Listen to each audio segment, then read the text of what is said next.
Hello and welcome to The Rest of Us. My name is Noah Hutton and I'm your host. Each week I'll have a new entrepreneur on to talk about their story, their struggles, and their lessons learned. This week my guest is Jacob Nolley. Jacob is the founder and president of the Graphite Lab, which is a tech solutions company. It's a fully remote company, and we talk a lot about kind of that aspect of his business, also hiring and how he goes about hiring, and also just the growth of his business and how he's dealing with working on a remote basis with his customers and his employees. So I think it's a really great conversation. It's a little bit different than what we usually talk about with creatives and different entrepreneurs like that. So without further ado, here is my conversation with Jacob Nolley.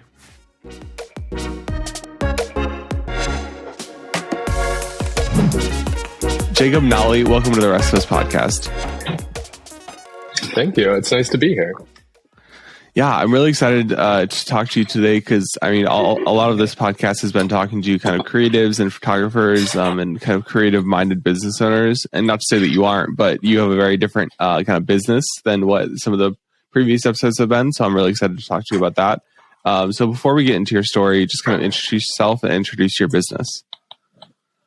Yeah, absolutely. So just a quick introduction to who I am and what my business is I'm Jacob Nolley, like you said, and I'm the president of the Graphite Lab.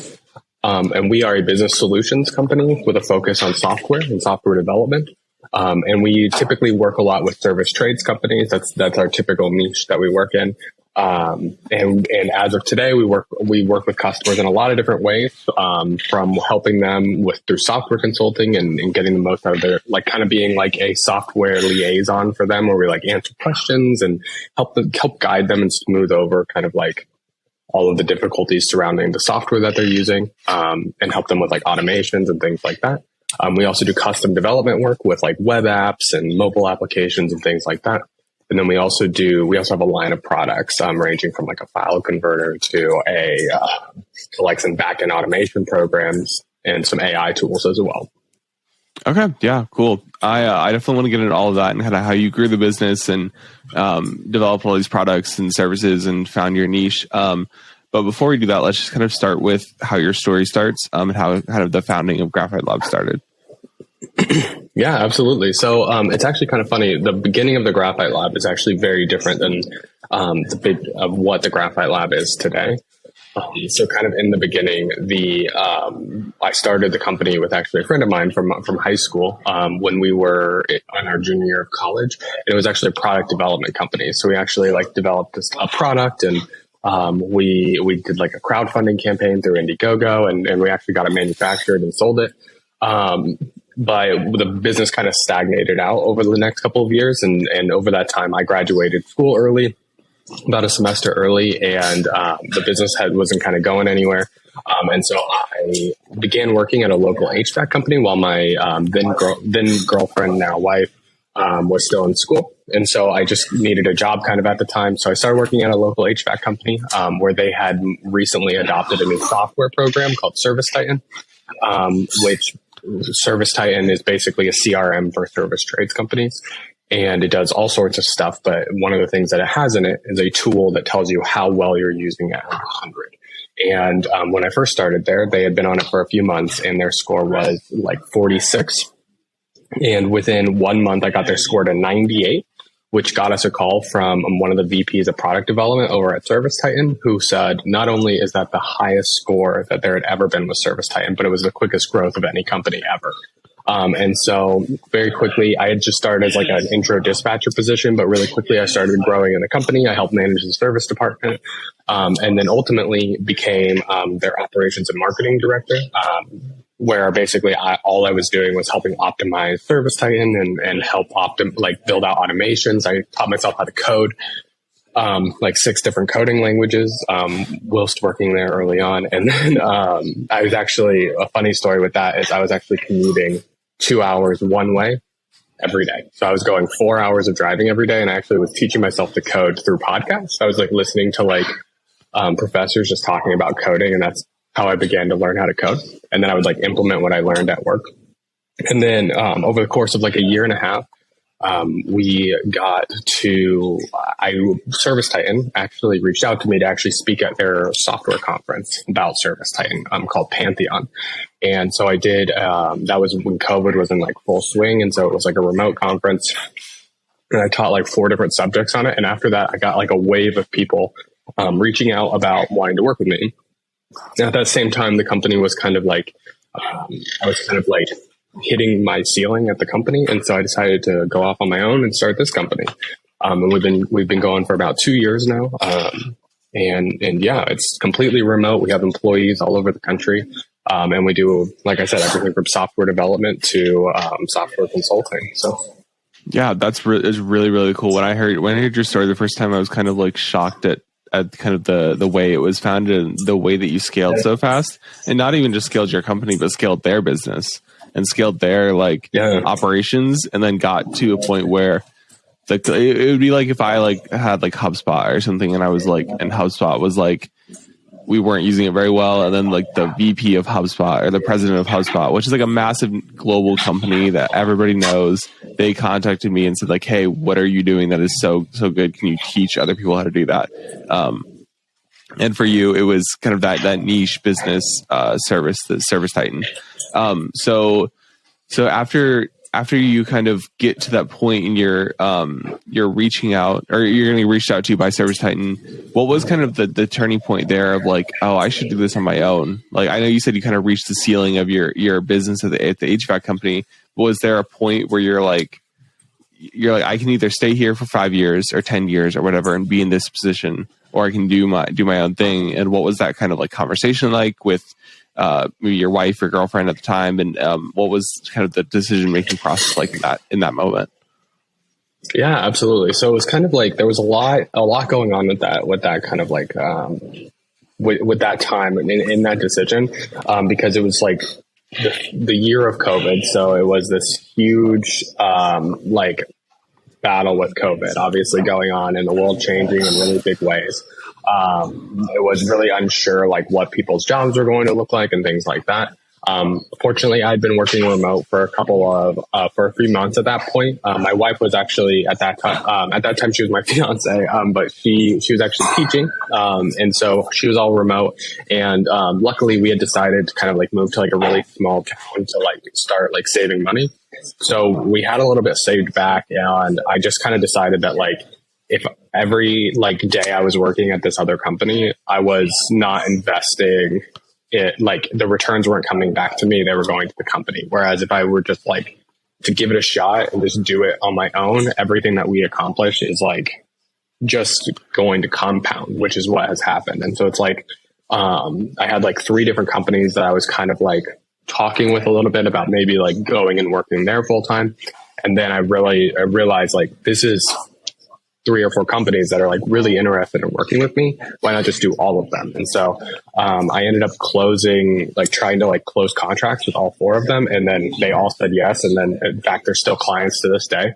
And that was kind of what I needed to hop off. It's like I had these contracts that came through, and it was just like the security I needed basically to make the decision. Definitely couldn't have done it without my wife though, being so supportive. So absolutely. Yeah. That support is so important, whether it's family members or your wife or husband or boyfriend, girlfriend, whoever it is, like having that support is critical in like the career of being an entrepreneur.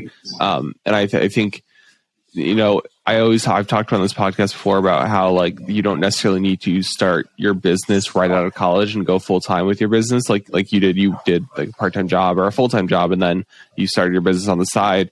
And that's kind of like that turning point for a lot of people. Like, and for me, like I just had this turning point where like I was getting enough work outside of my part-time job to where I could take my business full time, which is super exciting. It's super scary at the same time, but super exciting. And like, you kind of just see it where you're like, there's this need for me to do this work, and I don't want to go in house with a certain company because there is that ceiling. There's just like a natural ceiling of the work that you want to do, whether it's like a videographer or for you a software developer or whatever. Like if you don't want to go into management, there's that natural ceiling of like senior software developer or like head of product or whatever it is. And like, that's even management. So there's like a ceiling below that. So there's kind of that point of like, this is what I want to do. I don't want to limit my choices. Maybe I'm not married to one of these companies. Why not just do my own business and kind of work with all of them? And that's like a really good decision to make, especially if you're kind of entrepreneurial minded. And it sounds like you are with kind of how Graphite Lab started. So that's kind of a really good like path to take, especially if you have that opportunity and you see those kind of lights at the end of the tunnel, if that makes sense. Yeah, absolutely. Yeah. And I think that that's one thing, actually, now that you mention it, that is actually coming. Those same like kinds of thought processes are happening again right now with me. I feel like, but kind of from the other perspective, where like what I was trying to do early on with my business was, because it was just me for like a year and a year and a half. I was completely alone. My wife helped a lot with like some administrative stuff, but it was really just me early on. And really the goal was just get as many clients, like get as much as I can work. And in fact, like during that time, my wife and I, we were doing a lot of traveling. We did like the van life thing.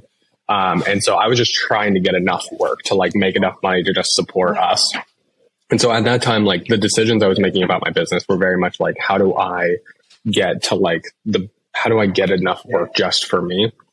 And that's one thing that's kind of like changed a lot in terms of thought process, is like a lot of like the way that we structured products and our relationships with clients was really just based on that, me getting as much work as possible for me. But what's happening now is I'm like hitting a ceiling with my company, because now I have several employees that are working with me, and we're getting to this point where like a lot of those like relationships, the way they work is me working personally with a business. And we've had to go through over the last few months, like almost a year now, we've had to like start transitioning to, you're not working with Jacob, you're working with the Graphite Lab. And that has really been, because before they were just kind of like synonymous, but now they're like becoming separate entities. And so it's like trying to rethink one of the things we're going through right now a lot is like rethinking the way that we are structuring those relationships with our customers so that they're working with our company, not me. And I think that's one thing that's been really difficult, because I still want to be like the face of the company. I don't want to get away from that. But like, in order to scale, you have to be able to like structure things in a scalable way. So yeah, it's kind of like the opposite kind of thought. It's like the same kind of vein. It reminds me very early, like first couple weeks of working. So. Yeah, I definitely want to hit on all of those things about hiring and kind of the face of the company versus like working with employees and stuff. Because I think those are some things that I also kind of think about a lot with like my company having my name in it. NTH is my initials, and like I'm also working. I'm the only one that shows up. I don't even hire out anybody. I do all of it. I do the drone stuff. I do the real estate. I do the video. I do everything. And so like. And my dream is to scale, to hire people, to have in-house editors and have in-house shooters and, production managers and all this kind of stuff. And so if I can't be at a shoot, let's say I'm on vacation or I'm, sick or something, and I send somebody out to do a shoot and I'm not there, but I've been the kind of point of contact for that company, what is that like? Do they get like worried? Do they like oh, I didn't really want, Isaac, I wanted Noah or whatever. Or I didn't want, this person, I wanted Jacob. Like that's kind of a struggle that I think businesses, especially that you go from that solo person to like hiring out, they all kind of have that struggle in the beginning. But before we get to those points, because I really want to hit on those, let's kind of talk about how you like grew the company. So you said you had like 3 to 4 clients coming out of the HVAC company that you had to start with. How was that kind of structured in the beginning? Like what services were you doing for them, and then how did you get new clients? How did you grow? How did you kind of like see the business in the next year and a half, 2 years? Yeah, absolutely. So early on, it was actually kind of weird. The first like issue that I faced when I started my own company was like, okay, I know because the thing that happened was like, I didn't have a product first. Like I graduated from Purdue with a business management and marketing degree. So like leaving college, I was like, okay, to have a business, you got to have like an idea and like structure it and like ahead of time. And you're going to make a business plan. It's going to be all really well structured. And then the client is going to know what you sell. Yeah. But for me, the first time I had because I've done businesses in the past, kind of like what I was talking about, but this one kind of started differently, where there was a demand to work with me, and I needed to figure out how then to interface with these customers in a way that could raise money. Like how would those relationships be structured? Like what kind of how would I build out those contracts? And so early on, what I did is I actually structured the relationship with each of my first 4 clients completely differently. I with different models in mind, and just to try. Like I did like a retainer model where it was like hourly. I did like a membership model where people would pay like for a certain membership.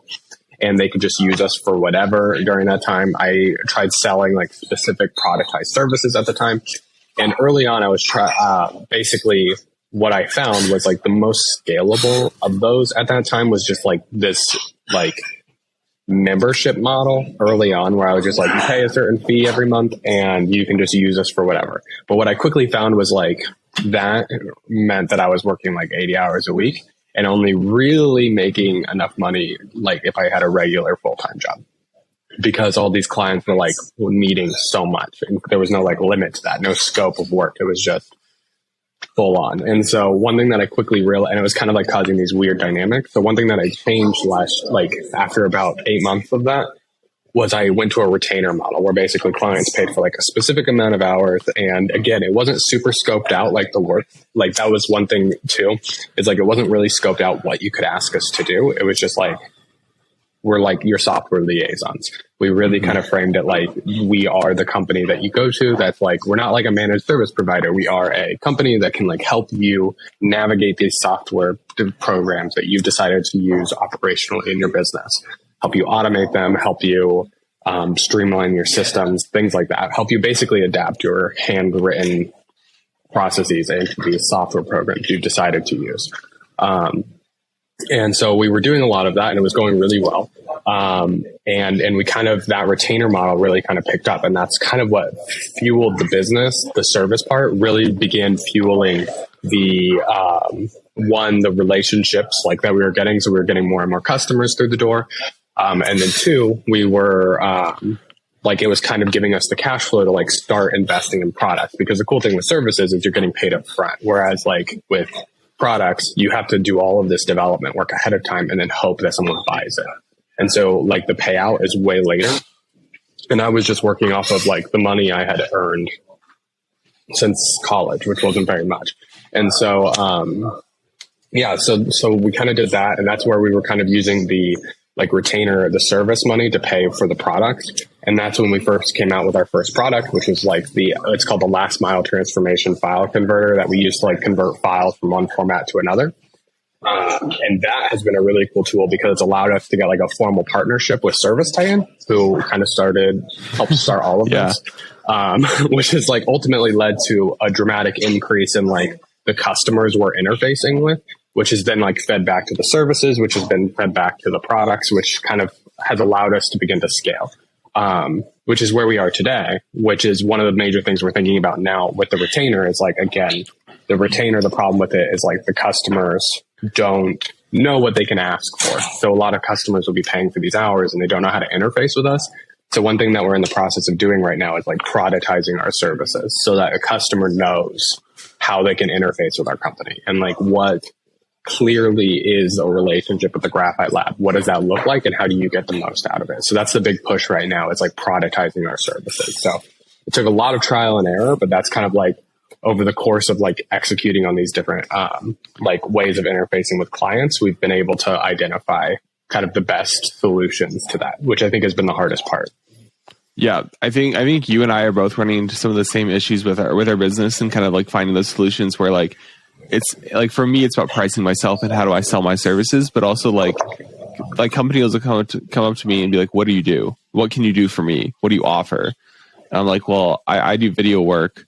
I know how to do a lot of this, or I can learn how to do a lot of this. So I'm your video guy. And like, they don't know like what that means and what they can ask for. And it sounds like for you is the same thing where like companies come to you and be like, okay, what do you do? And you're like, well, I'm the software guy. And they're like, what does that mean? Like, what can we ask you for? Does that mean you like can optimize Excel for us? Or does that mean you can like go into these like bigger softwares and like do this kind of work? And you were kind of trying to figure out like how to communicate that to the business. And the retainer model is a great model, especially if you're looking for kind of financial stability, because usually, you sign kind of a monthly contract or a like monthly contract, but for like 6 months or 10 months or a year. And then you have that guaranteed income coming in. So that's really good for kind of that cash flow opportunity. But also you talked about the issue of like, well, what am I actually offering for that retainer model? What do they get in that month? Exactly. And that's kind of like something I find like, oh, sorry. No, yeah. I find to that same point, like with the, with the retainer model, this is one thing that I kind of wanted to mention is like, it was really good. Like it was a really good way to start this business because it allowed us to do exactly like you're saying, have that guaranteed cash flow. But one of the things that we realize is the real value when a client purchases a retainer, they're not purchasing they're not purchasing your services. They're purchasing hours, and they're purchasing like that amount of hours. Like we want to work with you for this many hours. And so it kind of like punishes you doing things more efficiently and like scaling. And it also punishes you if you're trying to like have your employees work on a thing, because really they want your hours. They don't want your employees' hours. They want yours. And so it's like it kind of becomes like this weird like dynamic with the customer where they're also like not wanting to use up their hours because they're like, I want to use it for this specific thing, or everything's in terms of hours. Whereas if you do, which was fine, like grow like while we grew, but like at a certain point, I only have so many hours. And if I want this company to scale, it can't just be me. And so that's one thing that we're doing now is like, instead of trying to reformat our interfacing with customers, so that instead of buying hours, they're buying a service. Regardless, like they don't even need to know how long it's going to take. It's more about the service and the deliverable than it is the actual hour. And I think that's been the big push recently. And I think to that very point, the scalability of it. Yeah, I love that. I'm curious, in the beginning, like how are you tracking those hours and how are you kind of giving, like, what were you saying to them? Like you have 40 hours a month or you have like 10 hours a month. Like, how are you telling them like you have this many hours a month and they could see how many hours they've used? How is that like process structured for them and for you? Yeah. And so we used an app early on called Harvest, where basically it just is like a time tracking app where you like create projects for clients and then you can like put time against them. And then basically what we would do is to start a retainer with us, it was a minimum of 10 hours a month. And you got like a discount per hour in a retainer as well as some other benefits. And then, you basically, those don't carry over, but you can use them for whatever you want, basically. And then basically we would just use Harvest to track those hours. And then if they were getting close to using them up, we'd let them know and they could keep going, but it was going to be the regular rate for additional hours, basically. And so that's kind of how we would interface with clients. But what we were finding is like, not all clients wanted to use us for 10 hours a month. They just wanted to basically be able to interact with us if they had questions about tech here and there, which is like, we would want them as a client because a potential for like quoted work was there, but like they didn't really fit into that retainer model fully. Yeah. So we were finding that like we were beginning to like lose some clients because they're like, well, I don't want to pay for 10 hours a month if I'm using an hour. If that makes sense. So that's kind of like one of the major things that like, I think one of the drawbacks and positives, like again, that retainer model. Yeah. It's all about kind of like it's really all about in the end, like your time and kind of like how you structure your time, because like you said, like if you're really efficient, then you're doing more work in the month and you can get really exhausted and really burnt out. Like if you can finish a project in 2 hours that maybe take another person 5, that's a 2-hour kind of sprint of a project. And then if you do 5 of those projects, that's only 10 hours of work, but that's 10 hours of just sprinting on a project that you like will get really tired with. So you're trying to get like you're doing a lot more work. So does that kind of make sense with kind of the hourly? It's kind of like an hourly advising, or like they want you just for advising, and like that's kind of how like I've structured my like relationship with like my accountant or something. Like I'll just kind of email him when I need something, as opposed to like I don't like right now my company is still really small. Like cash flow is a big issue, so I don't need him on a monthly retainer of like going over my books. Like I'm kind of fine where I am, so like I just kind of email him like, you know, every couple months, be like, hey, I put some, you know, things on my balance sheet. Can you make sure I did that right? So I'm, you know, not like committing fraud or whatever. So like, it's like for you, it's like that same thing of like, they just like kind of want you around. And if they have like, you know, a service Titan issue, or if they have, you know, this software issue, they can just email you. I'm curious so the membership kind of, model is kind of similar to a retainer model I found, but it's a little bit different. Because I was considering a membership model as well for my business, and like it's similar but not. So I was kind of curious, about how you determined that that wasn't the way to go, and what kind of you saw as the drawbacks there, and some of the pros maybe if somebody did want to kind of go the membership route, because I feel like there are some good things about it and then a lot of bad things that you kind of found that made you not go that route. Yeah, exactly. So I think like the membership route, like I think early on it was all about like, and it's kind of funny because we're actually moving back to a membership route now that I know some more things. But early on, which I can like explain in a second, but like early on, really what we were finding is like with the membership route, so much, because really in the business, it's all about like scoping out like what can the client expect for their amount of time? What can they ask for? Like what is included? And early on, like I said, I just didn't know what that was. I knew I could do a lot and I knew I could like optimize a lot and I had recommendations on things, but like I couldn't walk up to a client with like a list of services and these are the things that you can do with us. And I also didn't yet have the reputation with like, even though I had talked at this conference, like I didn't really have the reputation yet to be able to like go and just like say I could do all of this stuff really well. And so early on, what I was finding with the membership is because there was no clear scope, people would just like, since they're paying the same monthly fee, regardless of what they're asking for, they would just ask for the world. And if it wasn't delivered, they would get mad. And so like I could only accommodate like 3 or 4 customers because these 3 or 4 customers were asking for the whole world. And it was just impossible to like accommodate that. And so that's why I moved to the retainer, because it was like it throttled the ability to ask for things because the hours were like the cap. And then and that worked really well for a really long time. But what I'm finding now is now that I've been doing this for like over 2 years now, I know what we can do. Like I have a clear idea of like, here are the products we do. And here is like, these services are like scalable services that are like repeatable, that can be like turned into a membership where like, this is the stuff that falls within like custom scoped out, like quoted work. And so what we've done is we've begun like parsing out those two things. And we're actually about to roll out a program called the Graphite Club, which will basically be that you can use us as your like virtual technology like virtual software liaisons, basically, where you can basically like sign up with the Graphite Club for a reduced fee. And then it gets you kind of like discounts on different like other like AI products and things that we sell, like microservices. But in addition to that, you can also use us as like your software liaison. So you can ask questions about software. You can like ask for our perspective on different things. And you get to talk to like real software engineers on like how to best use your products, basically, which we're really excited about.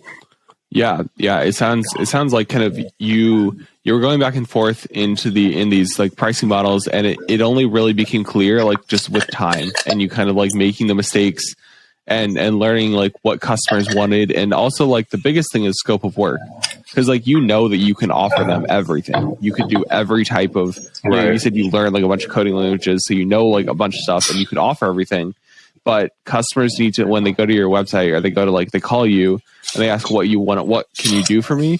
They don't want that to be an hour call, you just listening every type of service. They want like, I can do software development, AI work, advising, consulting, and like app development. They want like the 2-minute little pitch. And if you can't communicate that, then they're just like, they're gone. And so it sounds like you kind of over time learned like what your scope of work was and how to communicate that.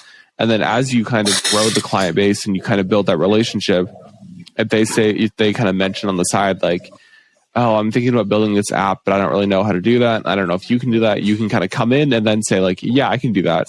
I have that opportunity, and that's like something that we can do. And we can kind of work that into your retainer model and make that, like 10 hours a month or 5 hours a month or whatever it is.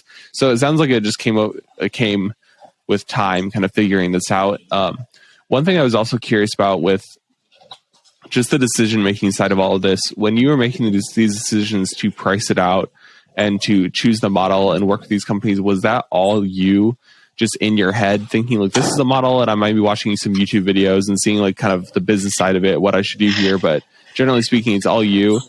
Or did you have like consulting, like did you talk with like mentors or other people in the business, kind of see what was the right move? And then now that you have kind of a team and you've hired out a little bit, how are you making those decisions now throughout your company? Yeah, absolutely. So early on, like I said, I kind of did all of this alone for like a year and a half. So really the person I would talk to, I didn't even really have a business mentor. The person I would talk to about it was my wife. I would just ask her perspective.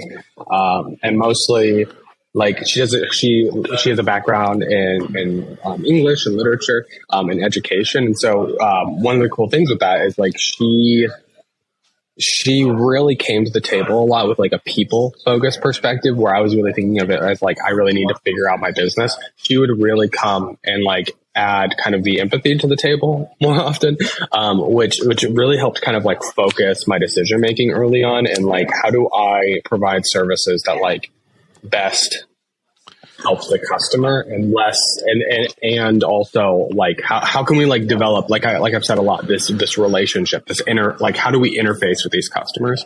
And that was like something that she would like bring up a lot, is like we need to identify, especially coming from like education, we need to identify like the best ways to interface with customers so that they get the most out of it, and also it's doable from like my perspective.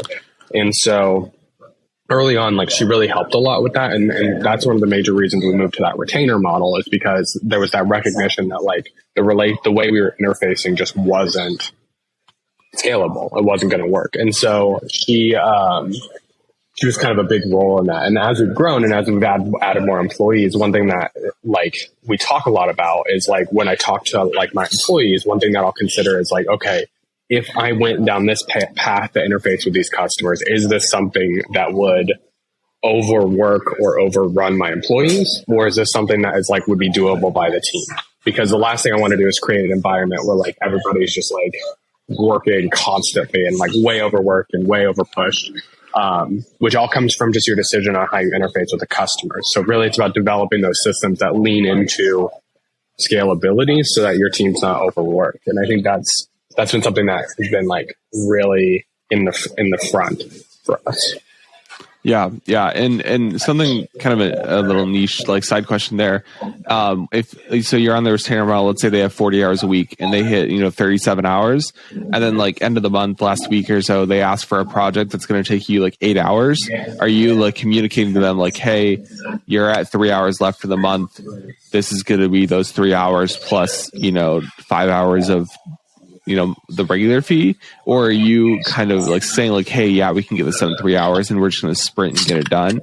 How are you kind of dealing with those situations with the customer? Because I could definitely see myself if I kind of tell a customer, hey, 40 hours a week or 40 hours a month. I mean, like they want to get a shoot done in 3 hours, but I know that's going to be a 5 hour day or an 8 hour day. How are you kind of communicating those things with the client to keep expectations kind of on the same level? Yeah, so I try to be as transparent with clients as humanly possible. I find that's like the best method forward usually. And so what I'll usually tell the client is, hey, this thing that you've asked for is like this many. I expect it to take like this long. So we can either like, if we go over this month, like you can pay that extra fee and we can push towards getting this done by the end of the month. Or if you wait till next month, it'll be done for a cheaper fee. And it kind of then is up to the customer. Like, do we want to push this thing? I kind of give them those two options. Like, hey, you can, because I really think like there's like three levels of like three different like aspects that affect pricing. I think it's timing, quality, and price. And so one thing that I tell the customer is like, we don't waver on quality. We're not going to deliver like poor quality work. And so you kind of have two choices. You can get it done quick, but it's going to be more expensive, or you can save money, but it's going to take more time. And so that's one thing that I phrase to the customer. I find like if I'm just honest about that to the customer, like that's something that anybody can understand. It's like, hey, this thing, especially because a lot of our customers work like hourly, like their service trades. So it's like a lot of them recognize that hourly rate type business structure.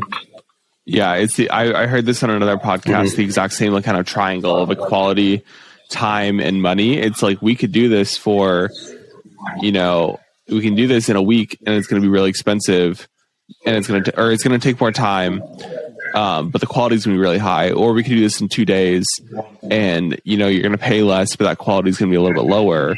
And so there's kind of that balance. It's like whenever I've talked about this, whenever I go to like a client, I can tell them like, we could do this for $500, we can do this for $5,000, and we can do this for $50,000. What do you want to do here? What's your budget? But also like, what quality are you expecting? And that's kind of the same communication there. I want to kind of transition a little bit off of that topic, because I want to get back to like kind of the hiring and scaling of your business, but also I want to transition back to when you talked about doing the van life thing for a little bit and kind of working remote in that way. Like, kind of tell that story of how that came to be, why you chose to go the van life route, and how kind of working and building your company was during that time. Yeah, absolutely. So, like I said, when we were living in a town called LaPorte, Indiana, so like a really small town, that's where my wife was teaching. And it was all during COVID, which was just like a nightmare. And then she got done teaching in Indiana. To like confirm your teaching license, you have to work 2 years at the same school to like lock it in, basically. So that's what we did there. We completed those 2 years. And then our plan that whole time was to go do some European traveling after that, which was like the big goal. But because COVID was still going on, that goal was kind of squashed. We had saved up for it for 2 years and ultimately couldn't go do it because the borders were like closed, and it was like going to be kind of like, we're going to waste all this money and not really get the experience that we were trying to get. So we decided instead, we kind of had like, we actually had decided that we were going to go do the Appalachian Trail. And I was going to just put the business on pause during that time. And so we actually got all the backpacking gear, and we'd done backpacking before. We went for like a test run one weekend, and we were just like brutalized the whole weekend. It was raining. We both got sick while out in the woods. Like, it was just like awful. And it was such a bad time. We got really bad sunburns, and we're like, if this isn't an omen for like that this isn't the right path for us right now, I don't know what is. And so we had like a kind of like, we always called them like whiteboard nights, where like we would like sit down together, and both of us would just be so distraught that like our path wasn't happening. But we'd done this several times in the past, and we like sat down and we just like started coming up with ideas of like what direction we could go in to kind of get this traveling in, and also like accommodate kind of this like new direction. And that's when we both wanted to do van life in the past, and that's when we just decided, hey, let's do this thing. So we started pricing it out, and we found that like we could get an ambulance for about $4,000. And we did that, and we ended up converting it and doing a whole we did the whole thing. We stripped it all down. We stripped out like over 1,000 pounds worth of like scrap from it and turned it into a little house on wheels. We did all of the electric, all of everything ourselves, and it ended up being quite nice. And we did the traveling. So right after we got married, during that summer, we got married in June, and then throughout June and July, we got the entire build done. We went from a totally like disgusting ambulance that had been like sitting for like 3 years to a fully scoped out, fully built, fully cleaned ambulance. That was a tiny house on wheels that had electric, water, stove, gas stove, and everything. It was awesome. And it had a security system. It was totally like, we built it to the nines. And then we did traveling. We ended up doing, I think all in all, we did 26 US states, and we went, we did all the Midwest, and we did the East Coast.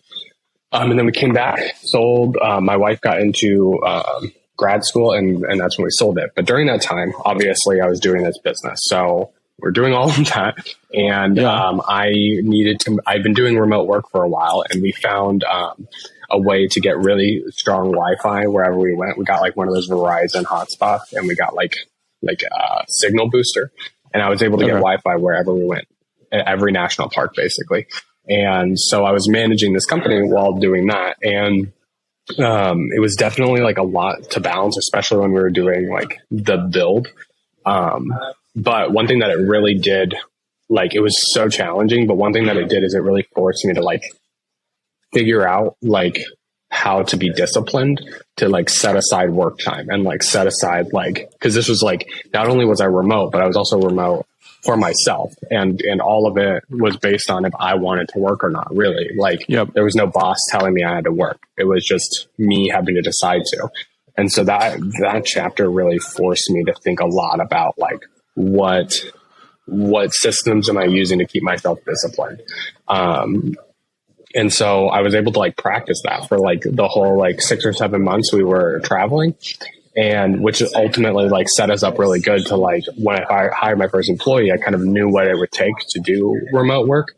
And that's why we're right now an entirely remote company.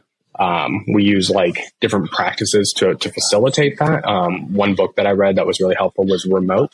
It's called Remote. I can't remember who the author is, but it's the same people who like created Zapier, which is like a no-code automation platform that we use a lot. That they're completely remote as well. In fact, they're like a company I'd always wanted to work for. So, yeah, that's kind of the story. That's what it took, basically. Yeah. Is it Jason Fried and David Hansen? Is that the book? Yeah, I think so. Yeah. I'll make sure to link in the show notes, because it's definitely something I need to read too, because I was curious about like kind of the systems you put in place, because I think for any entrepreneur, especially with remote work being so common now, like you don't need an office space. You don't need unless you want to build a studio, or if you want office space, you can get it, but you don't need it. You can just work at home office, or in the living room, or whatever you want to do. And that can kind of lead to that struggle of like, well, my TV's right there, or like my Xbox is right there, or I could like, just go cook and like kind of walk away from my work and not do it, but then I'm not getting paid. And kind of like that discipline is so critical if you want to do be an entrepreneur or be like a remote worker, because you still have to get your work done. And especially if you're an entrepreneur, that's the only way you're getting paid, unless you have another job. So what type of systems did you put in place to kind of discipline yourself and kind of make sure that you were getting your work done? And then, because obviously like that led to like self growth to where you maybe didn't need those systems anymore. It was kind of more of a natural like kind of mindset thing in the future. Yeah, absolutely. So the first thing that I started doing, which I hadn't done since I wasn't working, like for someone else, was starting to track my hours. Even before we were on a retainer model, I was tracking my hours, because I had like a real like moment with myself where I was like, if I'm not doing at least 40 hours a week for myself, why was I willing to do that for somebody else? And so like, if I can't give myself that same amount of hours, like, why am I not doing it? Why could I do it for a regular job? And so, kind of like thinking back to like the reason I started it in the first place is because the effort I put into this is just going to compound. And so why am I not putting the same amount of effort into this? And so, especially like once we started traveling more in the ambulance, I was finding it was like difficult to do those 40 hours every week, especially as like we were kind of like narrowing in our focus a little more. And so I started tracking my hours and holding myself kind of accountable to that. And then in addition to that, I started coming up with like more habitual work times. Like I set, instead of just like working whenever, I like set up times where I was going to work no matter what during that time. Regardless of whether or not we had Wi-Fi, regardless of whether or not we had anything, I was going to get something done during those hours. And obviously I was like lenient with myself, like if it didn't work out, but for the most part, I tried to stick to those, like that schedule I set for myself. And I found it like helped a lot. The other thing too, is one thing I found is like the people close, like the people in my life around me, like when you are working for yourself and you are working remote, it can be very easy for everyone to think that you just can do whatever you want, whenever you want to. Oh my gosh. And that was one thing that was really, and so that was like one of the things that was kind of rough. Is like, everyone just kind of thinks you're unemployed and can do whatever you want. But like, what people don't realize is you're still working. And so, one thing that was like really difficult early on is like setting those boundaries of like, hey, like I am working. This thing is a priority and needs to happen. And it should be treated as if I was working for an employer. And so I had to like set those boundaries with like family and friends. And, it was kind of hard early on, but like setting those boundaries, setting up like structured hours and everything, that all kind of like ultimately led to like more discipline, I think. Yeah. I 100% agree with that idea of kind of like people think you're unemployed because you're kind of working for yourself. And like, part of it is kind of like me kind of giving off that idea, because like I found that like I can do anything, so I do anything. Like I can like last night I needed some footage of myself with my camera and my drone and everything, and I texted one of my friends who lives in Lafayette, and I was like, "Hey, are you free to shoot tomorrow?" So today, when we're filming this, and I was like, "Hey, are you free to shoot tomorrow?" He's like, "I'm only free today. I can do it at 4:30 today."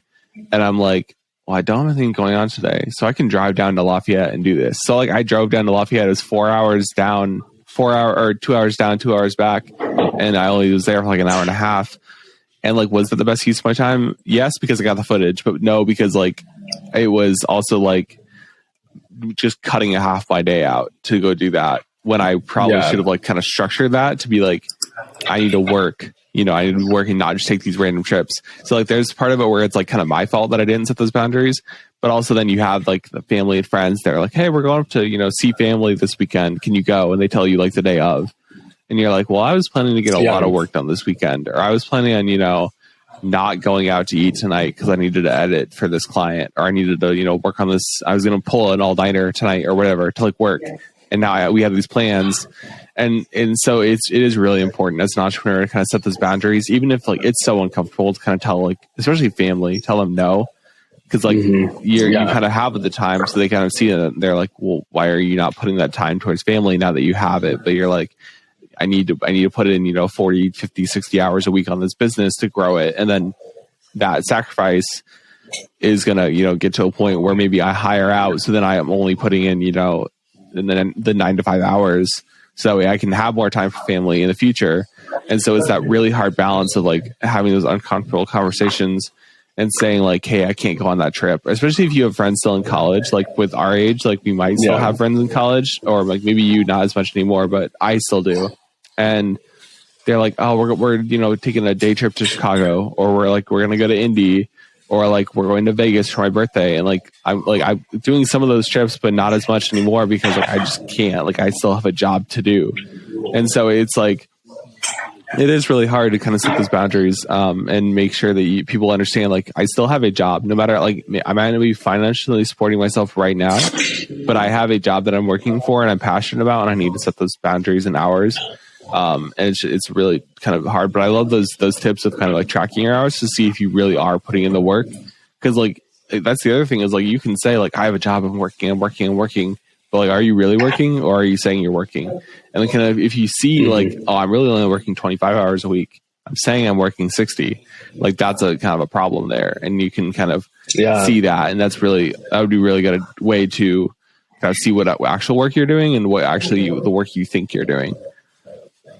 Yeah, I think a lot of people run into that where they like, it's easy when you're tired and it's easy when you're doing something like this, like to up the hours that you're working a little bit and be like, I worked 60 hours, so like I'm justified in being this tired, or like I'm justified in being like put out by this thing or something like that. But like when you get to like look at the real numbers and you're like, oh, like I thought I worked 60 hours, but I was actually like half of that time I was like sitting at my computer, but I was watching TikToks, or I was like I was like working, but I like got up and I made a pizza, and like I walked around and I went for a walk and I called somebody, and like ultimately like you realize you're setting aside all of this work time, but you're actually you're not working. But when you track the hours like on specific projects you're working and like specific things, especially like when you're needing to be held accountable to clients, like you are forcing yourself to look at how much you're actually doing. And I was realizing like I'm feeling like I'm doing a ton and things aren't getting done. But then when I looked at it, I wasn't actually doing that much, like for when we were traveling. And I was like, okay, like I need to kind of restructure things. And like, if I'm working, I'm working. I'm not going to be getting on my phone. I'm going to put it on like the, like no good notif. I was like the, what's it called? Like the disturb, silencing mode. Yeah. And so the, doing stuff like that to like, when I'm working, and I think that helps a lot. Yes, definitely. I love all those tips. I need to start tracking my hours. I was doing it a little bit when I was doing like client hourly work, and like I could actually see like how much work I was actually putting in to them. But like just tracking it personally also I think will really help kind of like really see, like you said, like, oh, am I actually working 60 hours a week, or am I just like saying I'm working 60 hours a week, but I'm including cooking time and making coffee and watching TikTok and like, stuff like that. So kind of closing out the podcast, we have about 10, 15 minutes left. One thing I wanted to hit on at the end of this, and just throughout the whole episode, I wanted to hit on this is hiring, because I think that's something that I've, thought about doing and I want to eventually, but it's kind of like that weird thing of, you've been on the other side of hiring your whole life. And like, we're both pretty young, so our whole life is not that long, but like, we've always been like hired by somebody else. And then you go into a company that already has systems in place and you feel like it's really organized. But the way I kind of look at it, and I've thought about it, is like when I hire somebody, I don't really know necessarily what I'm doing, and they're expecting me to know what I'm doing. So like, what was that experience of hiring your first employee like, and hiring the second and third? And how did you kind of structure it to make sure they understood like this is a real company we're working for, and you have a job, and like I know how to kind of manage kind of a person, because I feel like that's such a like big step in a business that I haven't taken yet, but it's a big step in a business and like a big change in kind of how you manage the business.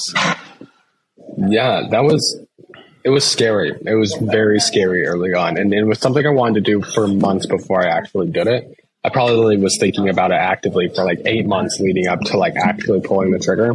And what kind of happened is there's a lot of ways to hire people, and there's a lot of ways to, I would say the better way of saying it, there's a lot of ways of engaging people with your business and to work for you. Like you can get an independent contractor, you can work with another company that does like contracting work. You can do, like you can hire somebody straight out, part-time, full-time. There's lots of ways of doing it. And so, and you can also hire through like a PEO company. So I early on was trying to explore all of these options, and what we ended up doing is I worked with a company called Full Stack PEO out of Indianapolis, and they are a PEO company. So basically what they do is they are the hiring employer and you're the managing employer.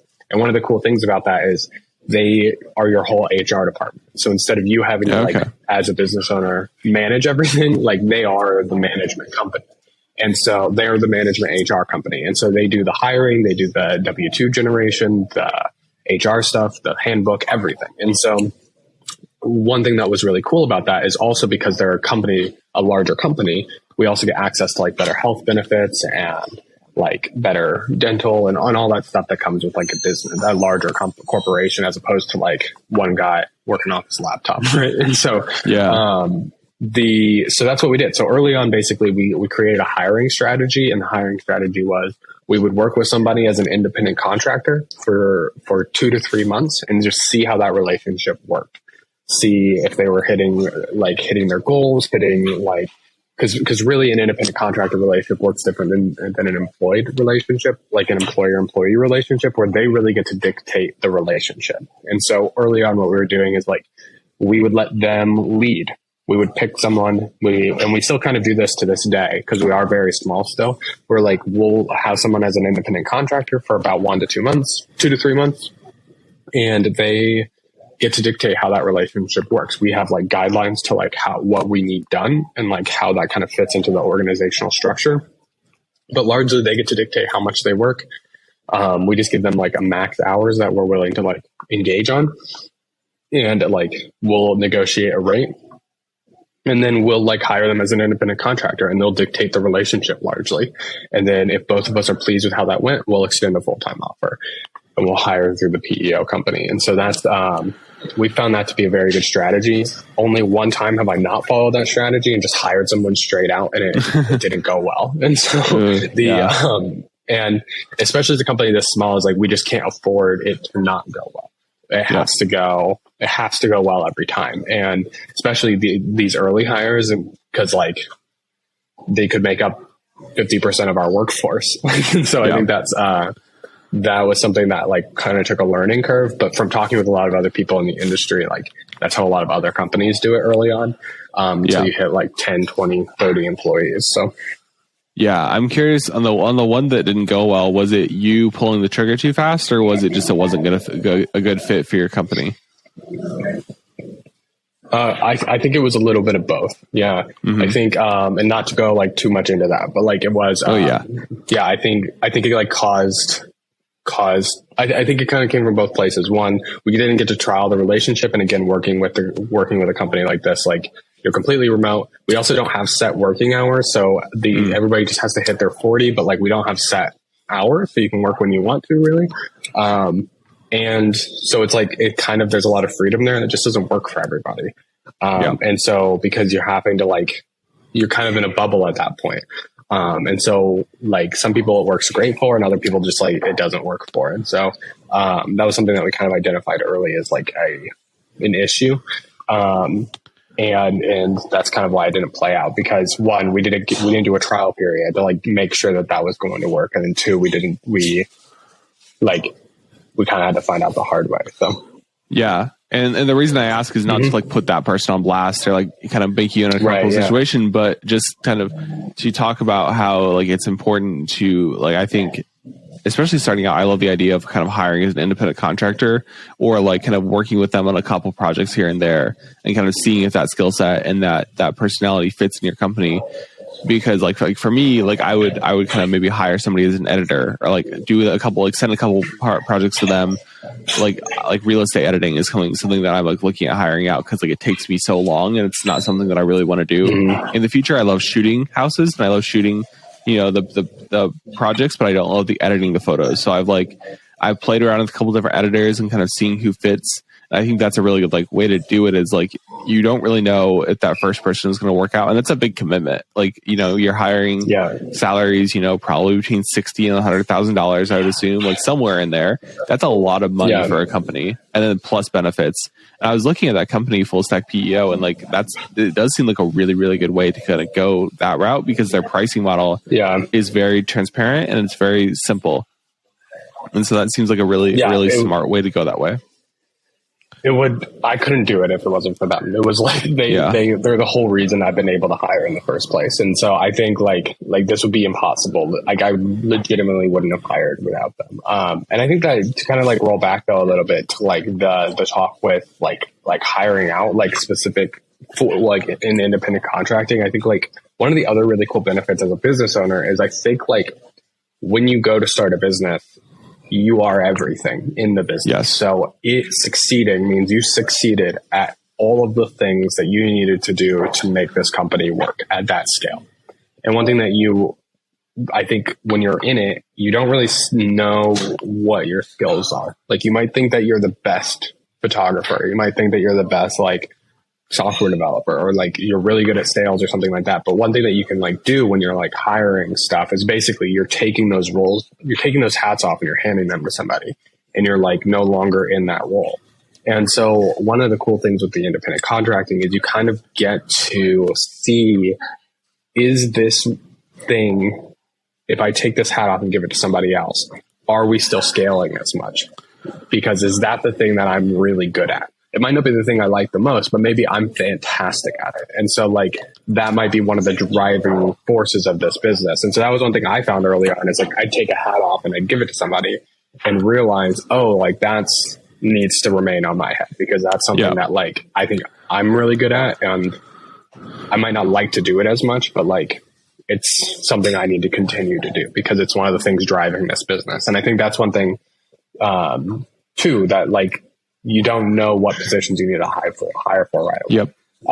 Like early on, I tried hiring two, like a customer facing person and a software development person. I found it was much easier. I'm not the best software developer in the world. I'm really good at it, but like I'm not the best. And so it was really me not software developing isn't going to be that big of a problem. But I found like me not interfacing with customers early on was a problem because that's the thing I was best at. And so I think that's like that, like hiring that out caused a decrease in productivity at the company. And so that was one of the things that like, I think you learn early on as you're hiring out these roles is like exactly that. Like what hats? What hats are you most productive at? Yeah, that's what I was that was my next question. You kind of answered it already, so I'm going to kind of rephrase. But so where do you see this company kind of growing into where you have everything in-house, where you bring in an in-house HR director, you bring in an in-house accountant, you bring in an in-house, CFO type thing? Or do you kind of see yourself growing the workhorse side of it, like the software developers and the app developers, and the consulting side, and then you kind of outsource the like business management side of it. How do you see that growth happening?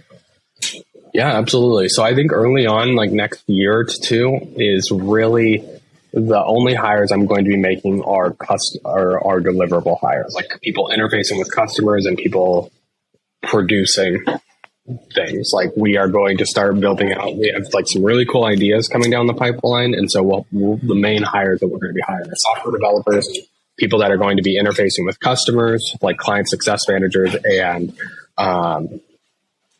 maybe a couple of like administrative people, like maybe.